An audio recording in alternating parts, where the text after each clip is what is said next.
Dear students, in previous video we studied about subsidiary functions of bank. Now we'll take next topic, types of bank accounts. In India, banks usually have four types of bank accounts. Recently, banks have also introduced combining features of these accounts as per customer and market requirement. First of all, we'll study about savings account. It means the account in which people deposit their savings. A fixed rate of interest is paid in this account. The customer gets interest as per the amount and days for which the amount remains credited in the account. These are intended to provide an incentive for you to save money. They usually pay an interest rate that is higher than a checking account but lower than a money market account. Some savings accounts charge a fee if your balance falls below a specific minimum amount. The main objective of savings account to mobilize and encourage savings among people of small means, household, women, children, etc.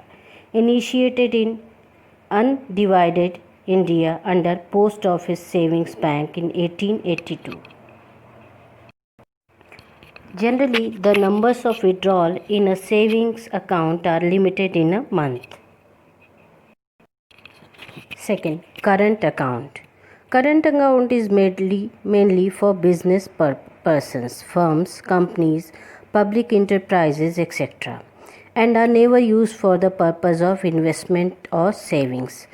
These deposits are the most liquid deposits, and there are no limits for the number of transactions or the amount of transactions in a day, while there is no interest paid on amount held in the account. Banks charges certain service charges on such accounts. The current accounts do not have any fixed maturity as these are on continuous basis accounts. Third type of account is recurring account. Recurring account is opened by those who want to save certain amount of money regularly for a certain period of time and earn a higher interest rate. In recurring deposit account, a fixed amount is deposited every month for a specified period and the total amount is repaid with interest at the end of the particular fixed period.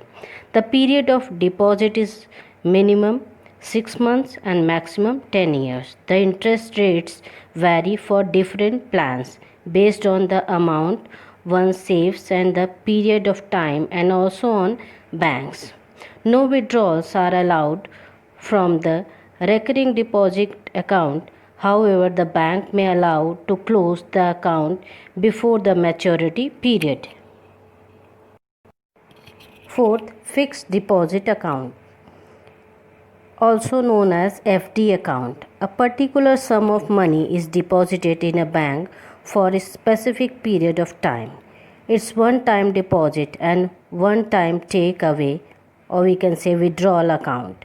The money deposited in this account can be withdrawn before the expiry of period. However, in case of need, the depositor can ask for closing the FD prematurely by paying a penalty. The penalty amount varies with banks. A higher rate of interest is paid on fixed deposits. The rate of interest paid for fixed deposit vary according to amount, period and also from bank to bank. Dear students, our next topic is services provided by bank. The main function of bank is to invest money, provide loan and accept deposit. In addition to this, the bank has some more functions like looking after financial transactions of the customer, issue the letter of credit, issue the traveler's check, issue draft, RTGS, NEFT, bank overdraft, loan, credit card, debit card and other related to co-banking. Now we'll study the first facility or service provided by bank, that is to issue draft. Draft means a check written by a bank addressing to another branch.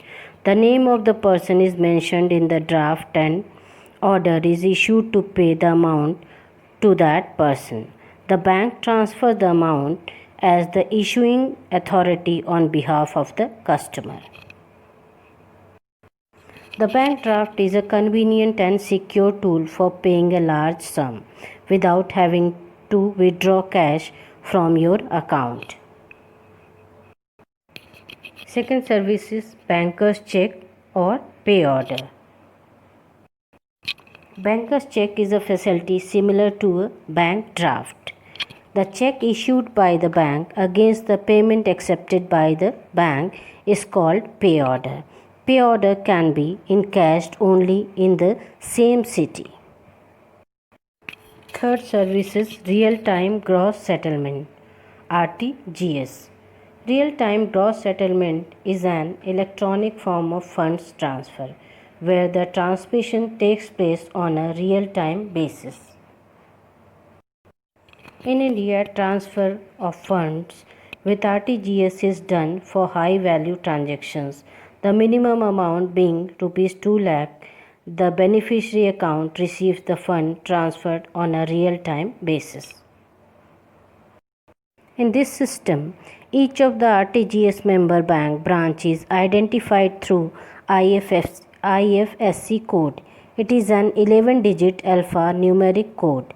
IFSC code is provided by IDRBT, Institute for Development and Research on Banking Technology.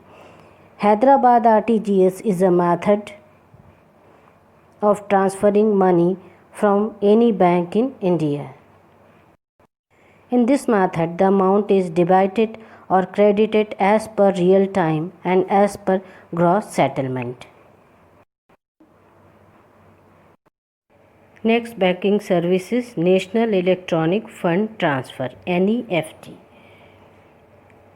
It refers to a nationwide system that facilitates individuals, firms and companies to electronically transfer funds from any branch to any individual, firm or company having an account with any other bank branch in the country. NEFT settles transactions in batches.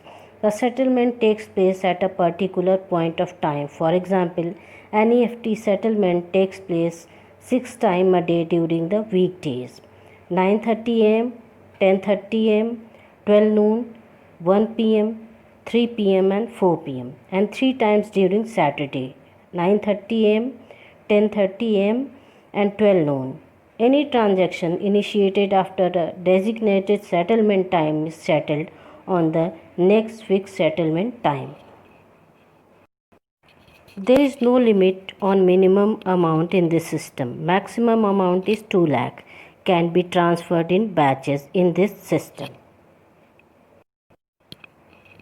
Now let's study about IFSC code.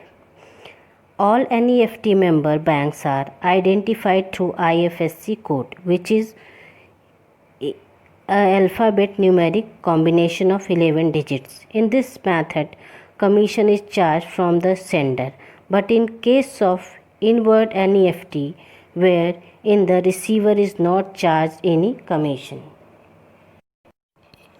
Fifth service is bank overdraft. The customer who maintains a current account with the bank takes permission from the bank to withdraw more money than deposited in his account. The extra amount withdrawn is called overdraft. This facility is available to trustworthy customers for a small period. This facility is usually given against the security of some assets or on the personal security of the customer. Interest is charged on the actual amount overdrawn by the customer. Sixth facility is cash credit. Under this arrangement, the bank advances cash loan up to a specified limit against current assets and other securities. The bank opens an account in the name of the borrower and allows him to withdraw the borrowed money from time to time, subject to sanctioned limit. Interest is charged on the amount actually withdrawn. 7. Services loan. The main function of a bank is to receive deposits and provide loans.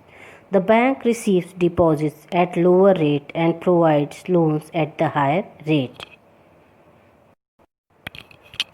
The bank provides loans to the client businessman in different ways. The bank provides loans to the customers for different requirements like buying a house, buying furniture, renovation of the house, buying a vehicle, or for the development of their business.